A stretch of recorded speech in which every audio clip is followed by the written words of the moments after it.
The following presentation of the Montyman's Meditorials is brought to you by Kurt and Debbie Palmer, Roger McDermott and KHLT Recovery Broadcasting. To subscribe to this as well as any of our shows, visit our website at take12radio.com. And now, here's the Montyman with this week's Meditorial.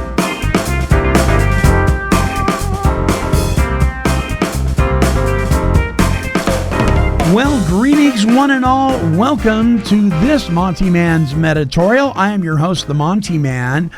This one's entitled, Getting Unstuck from a Boring Recovery. Well, this last weekend, I had the privilege of attending the Rogue Roundup. Introduced in 1976, the Rogue Roundup is an annual gathering of recovering and recovered alcoholics from across the country, located in Grants Pass, Oregon. This is an event that focuses on fellowship and support of the primary purpose of AA, to stay sober and to help others in achieving sobriety.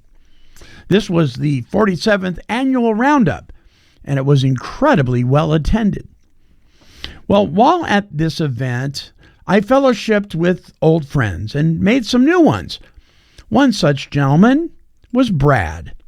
Now, Brad is a 12-stepping biker whose enthusiasm, well, it was contagious. During our time together, Brad brought to my attention all the different sober biker clubs and activities that he was either familiar with or involved in.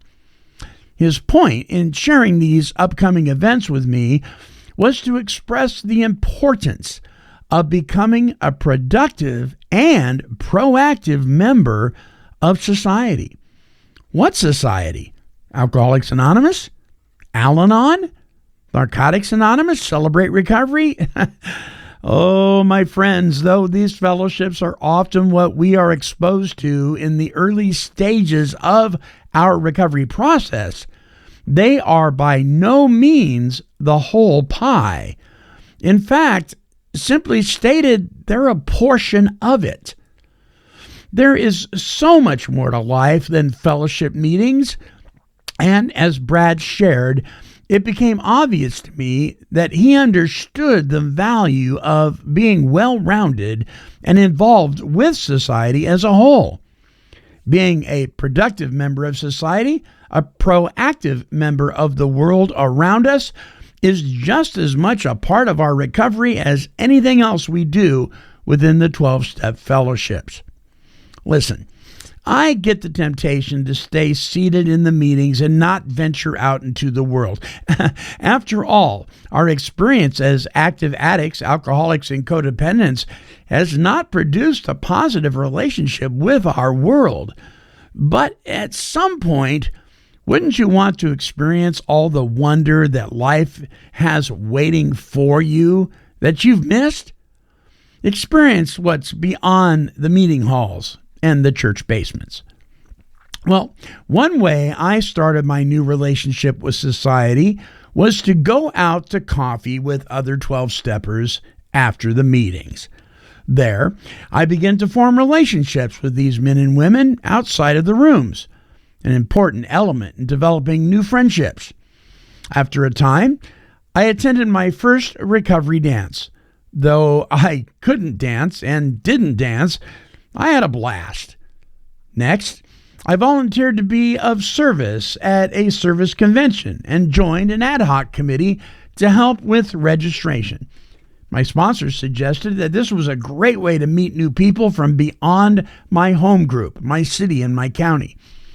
With some of these activities now a part of my life, I began to enjoy other events, not recovery related, but healthy just the same. I was slowly becoming that productive and proactive member of society that I watched many of you become.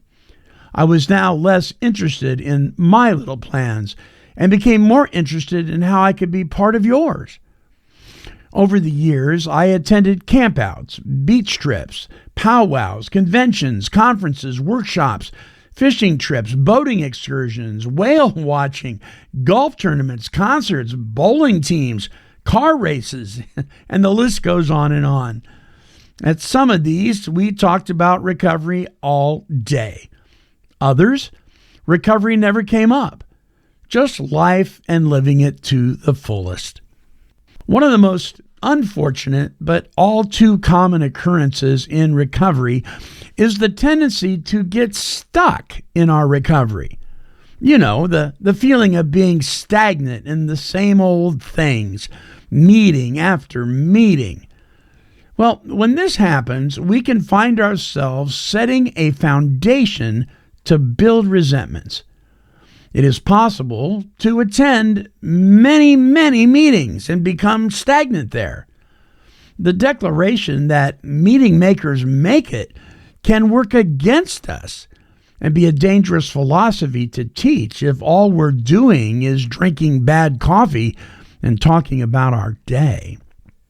You know, say what you want about the internet, but what a great resource for finding clean and sober activities like biker clubs, picnics, and campouts. Many times, your 12-step intergroup will have information as well. But I would venture to say that somewhere in your group announcements, there will be activities that you can attend to help you get back into the stream of life.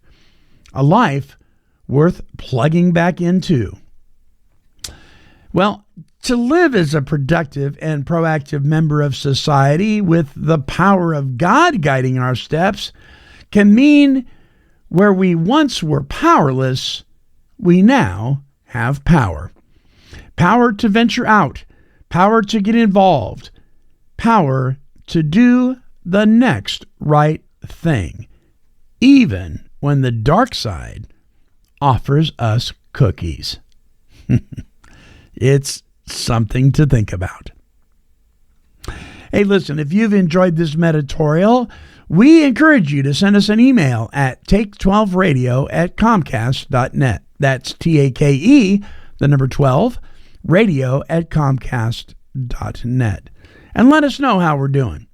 Also, don't forget to subscribe for fun and for free to all our recovery broadcasts, workshops, and music sets at take12radio.com on any of the podcasting platforms listed there. Well, until next time, this is the Montyman, and I am wishing God's perfect serenity for you. This has been a broadcast of KHLT Recovery Broadcasting and the Take 12 Recovery Radio Show.